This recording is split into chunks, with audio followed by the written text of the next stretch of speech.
Hi guys, welcome back to the channel for another video on Marvel Contest of Champions. Before we go anywhere, I've got one question for you. Why are you looking at my t-shirt? Eyes are up here, you perv. Oh, that's a shame. I thought this glowed in the dark. Now bring back the light. Yeah, much better. See, if I was Thanos and I clicked my fingers like that, half the population would be dead. So thank God I haven't got Infinity Gauntlet and a load of Infinity Gems. The focus of this video is all about Sentinel, this champion that I had at 6-star fairly recently, and I'm pretty darn happy with this pull. I'm very close to my 6th 6-star, and you know, Sentinel's been a good addition, King Groot's been an excellent addition, obviously he's here. And then right at the far end, my man, Bishop, 6-star. Don't know why I said my man, but you know, shout out to Justice League, Jason Momoa.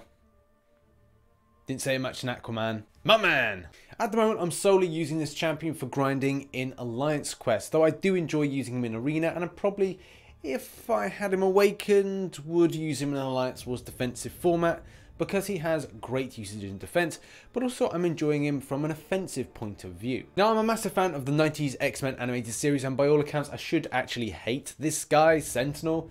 Well, not guy, robot. But the fact is, yeah, I think that it's a great design that they've put in and does make me think back to my childhood days when I was watching that series. And also, like, you know, will they ever put in something like Master Mode? I doubt it, but it's cool to see a character that I grew up watching quite a bit into a game that I really enjoy. So straight off the bat with abilities and how they go, being double immune is great for so many things, especially for like Biohazard, which is really annoying, especially in Act 5. That could see this champion having some great usage. Not to mention the fact that it's useful for lanes in Alliance Quest, so lanes where there's specific things like heal block and then poison, and the same thing with bleed. So it's good to have a double immunity champion being entered into the game. As it goes, as a 6-star, yeah, decent amount of health and also a decent amount of attack. So it's going to mean that it's going to be quite helpful. A lot of 6-stars nowadays with taking on some difficult content pretty much breeze through a lot of stuff. Unless you're referring to things on the variant scale. Even some 6-stars don't really do Labyrinth for Legends that well. And it's usually go-to champions if you're looking to kind of maximize your damage output. A lot of people will go for others instead of this one here. But the usage for Alliance Wars defense does actually ring true as a good starter for 10. The current way that I'm playing the champion is doing a lot of parries and then doing a lot of heavy attacks in order to put stun in. Especially with very quick games in like Alliance Quest. So a lot of them, they don't have enough health pool. Say if I've gone against the boss and I've lost a load of health, and then when it comes to the smaller fights, I'm likely not to be able to build up to an L3, which for a lot of players, as you know, if you build up to the L3, you then do the L3, you then build up for a second L3, then you're able to regenerate. But with those shorter fights, you're not able to recuperate quite so much health. So if you're looking to have this as a champion that's able to stay in the field a little bit longer, I would say that this is a good champion for longer fights, longer boss fights. And it's handy, like especially against Morningstar in map 5 when you go up against her.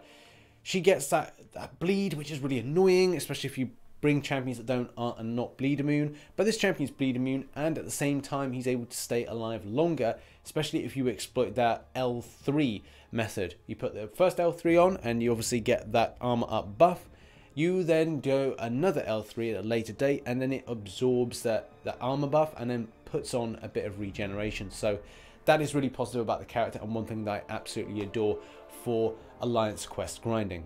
The name of the game with the champion is to hit up those charges. Those charges mean that you're going to have more beneficial effects coming your way. When you're going up against the champion, however, yeah, don't keep him alive in the game for a long time. It's all about finishing off this as quickly as possible. Trying not to get him up to those 100 for the analysis, because it's going to mean you're going to find that maybe a little bit more difficult than you normally would. Sentinel for me is a really enjoyable character, a character that I didn't think that I'd actually enjoy quite so much. Like I said, great usage for boss fights, and especially in doing a lot of things with Alliance Quest.